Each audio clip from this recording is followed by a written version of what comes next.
What is up, everyone? It is Diecastbuffet here again. Guys, we have the year 2000 Tony Stewart Home Depot Habitat for Humanity Pontiac Grand Prix. A throwback of throwbacks. Believe it or not, this diecast was released 25 years ago. I am old. Very. Okay, let's go ahead and open it up.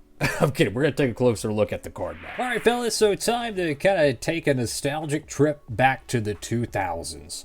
So, as you know, I like to do some Winter Circle diecast reviews now and then, but I like to do the overproduced ones. This one is a very overproduced car. Tony Stewart pieces there's a ton of them, right?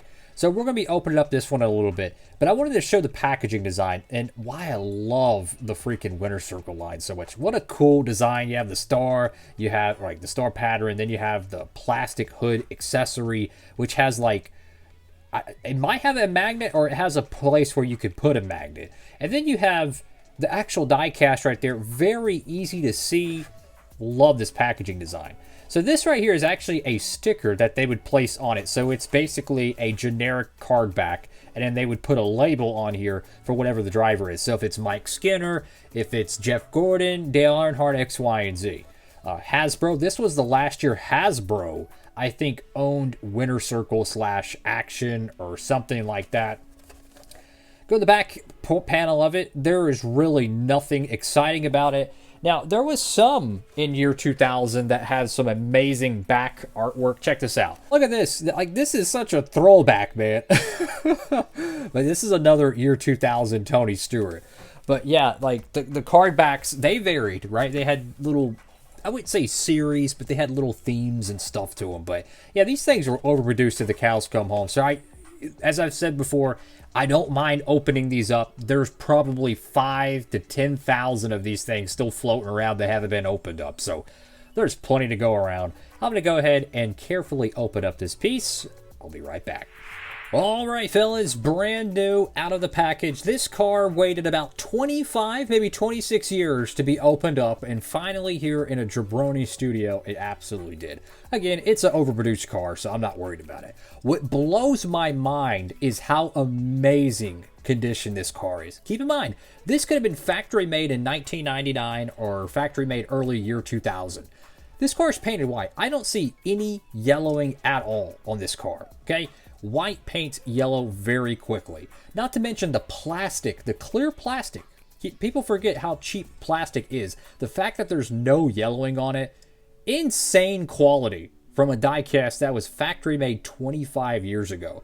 This was like the cheapest line too. They were not designed to be displayed and truly a collectible. These were mainly designed to be opened up and played with because they had, you know, the elite lines, the 164 hood openings. They had more collector-centric options back in year 2000. But the fact that this one is in this great of condition is absolutely amazing. It is nothing short than amazing. Huge W action from way back in year 2000. All right, so you go over here to the hood of the car. You have Home Depot Habitat for Humanity right there. You have Pontiac. Oh my goodness, man. I miss those freaking Pontiacs. Grand Prix. My favorite diecast body design ever is the 2002 Pontiac, which is pretty much the same exact mold as this one.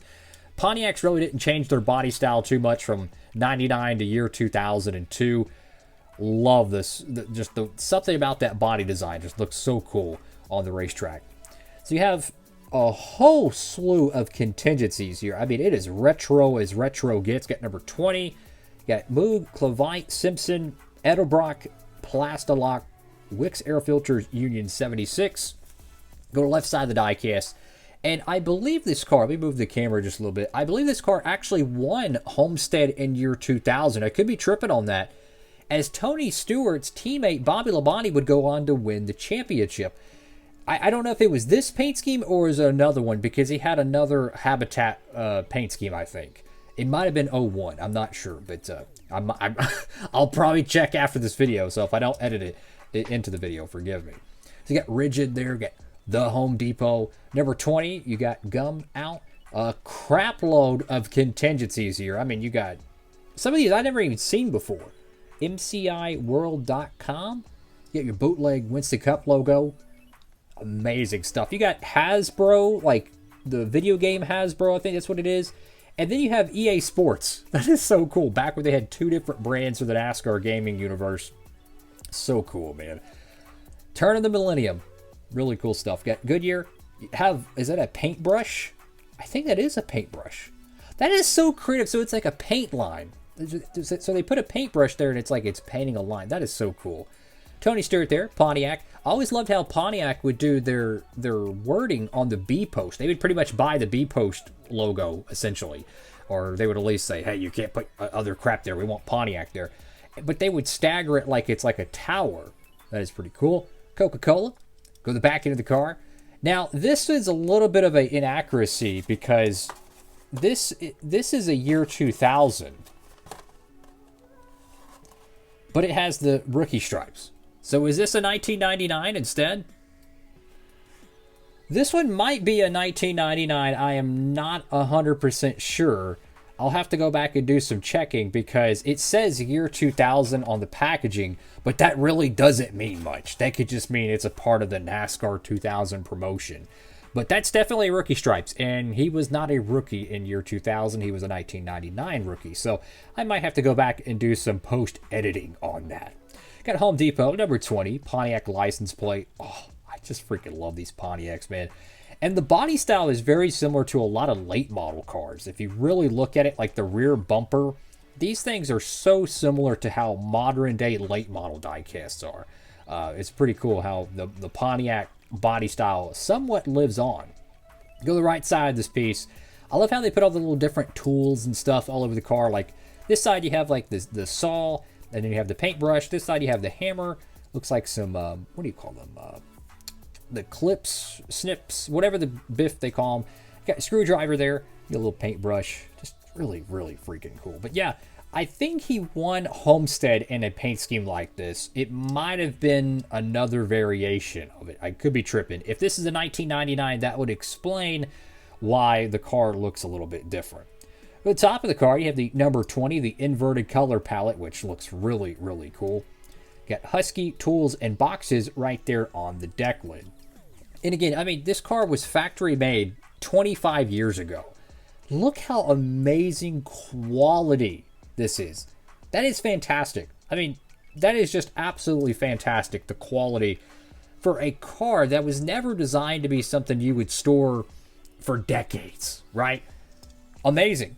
Amazing, amazing stuff. And it just goes to show that if you produce something with really, really high quality, it can stand the test of time. Look at some of the Hot Wheels cars made in the 1960s and 1970s. Some of them are in fantastic shape. Some of them look like garbage, but you never know.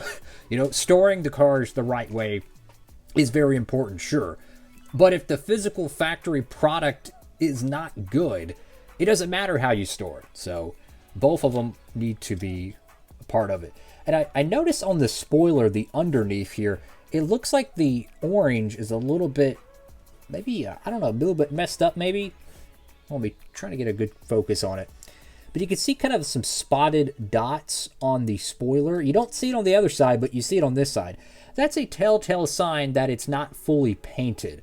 The way they paint the spoilers is they have a little die-cast slot they put the spoilers in. It's like a little box, and it has a cutout, and they just put the spoilers in it. And then they'll have an airbrush on one side, and it just airbrushes it. They just stick the car into the little mold, they spray the airbrush, and it protects the rest of the car from any of the overspray. That's why sometimes you'll see like a little bit of overspray on some of your die casts. It's because they didn't properly put the car into the little casted mold. It could be wood, plastic, metal, whatever, when they're in the factory doing it. But they usually do it with airbrush. So that's a little interesting little tidbit. Regardless, one of the coolest freaking die casts we've had in the studio in a while. I just love these Pontiacs, man.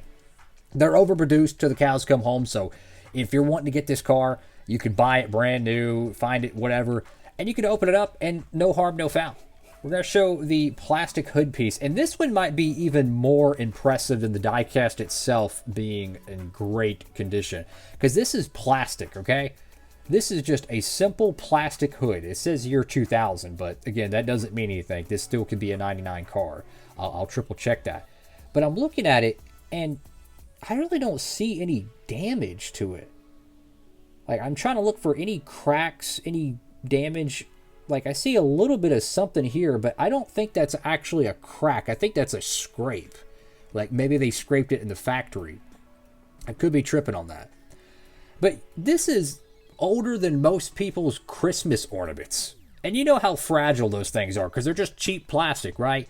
This is pretty much the same crap they would make your Christmas ornaments out of. And you see how brittle those things are. This thing, it's just amazing to me how amazing the quality is, and how blessed we are that they took the time to make their die cast from yesteryear, the 2000s, the golden era of NASCAR, with amazing quality that can still be enjoyed here in the 2020s. I mean, we're in 2025 and these things are still around. It's amazing. That's all for now. Make sure to like, comment, and subscribe. Diecast Buffet, signing off.